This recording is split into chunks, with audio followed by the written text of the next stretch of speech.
No one on the right has attracted more vitriol from the left, more intense vitriol from the left than Dick Cheney, with the possible exceptions of the man he served in the White House, George W. Bush or Richard Nixon. And I think there's very logical reasons for that, in a sense, which is that here's a man who stood at or near the pinnacle of power in this country for really 4 decades, rather uniquely, from the Watergate era right up through 9/11 and Iraq and beyond. And you don't stick around at those levels unless you're really good and really effective. And I think that's why the left has had such an obsession with Dick Cheney. And you see this even in Barack Obama's comments today. He called Dick Cheney, in response to this interview and reporting of it that was widespread, the worst president of his lifetime. Now, there's a joke there, obviously, but it speaks to, A, Dick Cheney's extraordinary influence on our times, and B, the central role that he occupies in the intellectual universe of Barack Obama. Right. He's in it. There, Dick Cheney is in the left's head. And under their skin, for sure. That's true.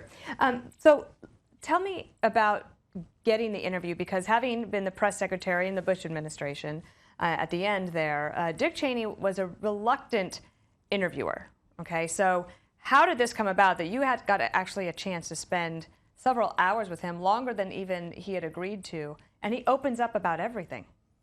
Well, there's a backstory here, as you know, from our dealings way back when.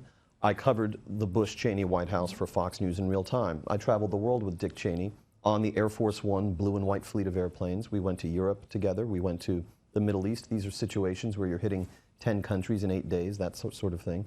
And we also went to Iraq, Afghanistan, and Pakistan.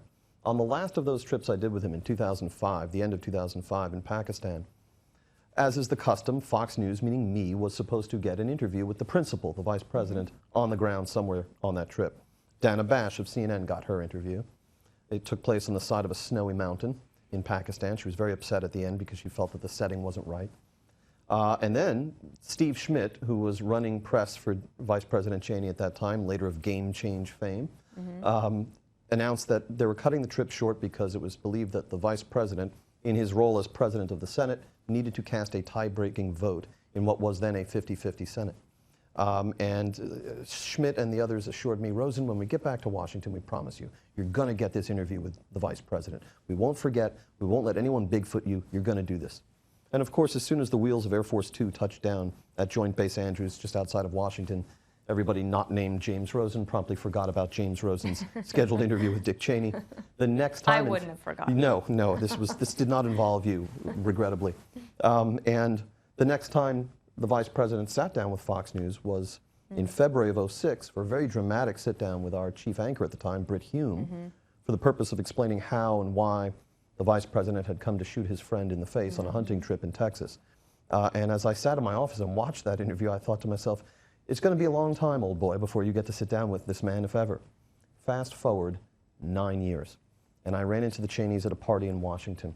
And after enduring some good-natured ribbing from the vice president about my recent notoriety as the subject of an FBI investigation, I said, I've got a bone to pick with you, sir. He said, what's that? I said, the Pakistan interview from 2005. I'm still waiting. He remembered. I said, sir, if we were to amortize the 7.5 minutes I would have received with you in 2005, I think today we'd be up to something like 28 hours of Nixon-Frost-style interviews. He said, well, talk to Liz. Let's do something. That turned out to be lunch, just the two of us, for 2 hours, where we sort of sketched out what an extended oral history for Dick Cheney might look and sound like. In the end, we agreed to do 6 hours, 2 hours a day for 3 straight days. No subject was off limits. He sought no control over the editorial, nor any reward from the enterprise. And in the end, instead of 6 hours, we went close to 10 hours.